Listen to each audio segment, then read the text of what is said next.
Avianca Airlines Flight 052 from Columbia to JFK. And the critics like it. And now the build-up before the gig begins.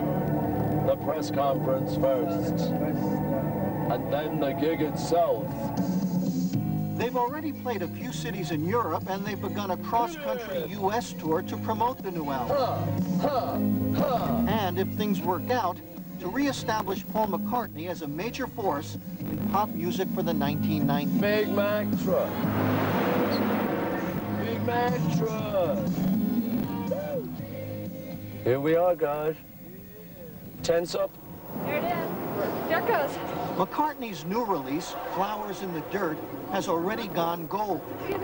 500,000 sales. Thank you. Close, ma'am. Thank you. Okay, here we go. And they're hoping the tour will push it to platinum. 1 million albums. Take my cassette and go. So what's the gig? Besides all the traveling and all the concerts, Work. there's also All the media. all the Beatle lore. What does it feel like to know that you've been, such an enormous... Did you come into Chicago and go out and run around the city a little bit? Which you're expected to do if you're trying to get back to the top. You're starting the next leg of the tour op in Detroit, a place that started to stamp out the Beatles campaign and a Paul is dead rumor. Do you ever feel like the city has it out for you? Nah, not really. I mean, we never believed all that stuff. It's like Paul is dead as well. There was another rumor, I didn't believe that one. The record isn't the only thing McCartney is pushing. Celebrity has also given him a forum. Oh, this is Dave McBride from Q101. Hi, Dave. Nice to meet you. For his message. I, like a lot of other people, want to see a lot of the pollution stopped. I want to see this hole in the ozone layer stopped so I can go back sunbathing. We want to live in a clean world, yo. Take it easy, group. Behave yourselves, no jumping on seats, okay? Is there something you haven't heard that you're wondering, why hasn't anybody asked me that? There's little areas that I know and that I know people don't kind of know about. Well, the trouble is, I end up sounding like I'm trying to justify myself, which I don't like. But there's a bit of a feeling about that kind of John was really the sort of only avant-garde one in the Beatles. But in a way, let me be blunt, time has been better to him in some ways than you, and I don't want to be cold about this, but John is dead. With death comes a certain amount of sympathy. Well, exactly, that's the thing, and that's really the danger.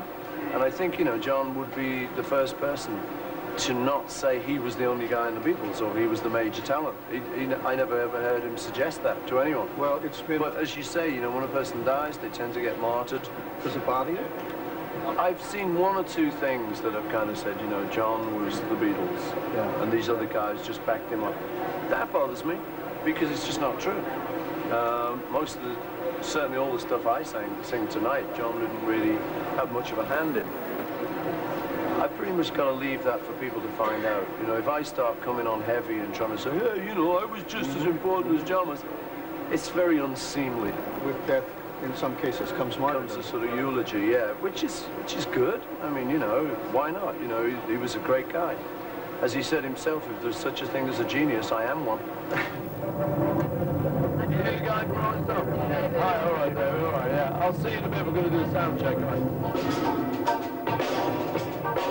Does it surprise you, the power of the legend today? Well, welcome all. Yeah, I mean, it does surprise me because, really, we were just kids hoping to make a break out of Liverpool, and it turned into something much more important, really. What doesn't surprise me is the fact that it's kind of lasted, because John and I put in a lot of work, man, on those songs.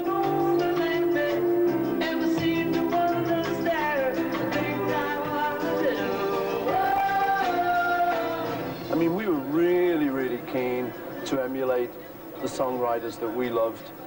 I mean, I was out to become like another Cole Porter. Still am, babe.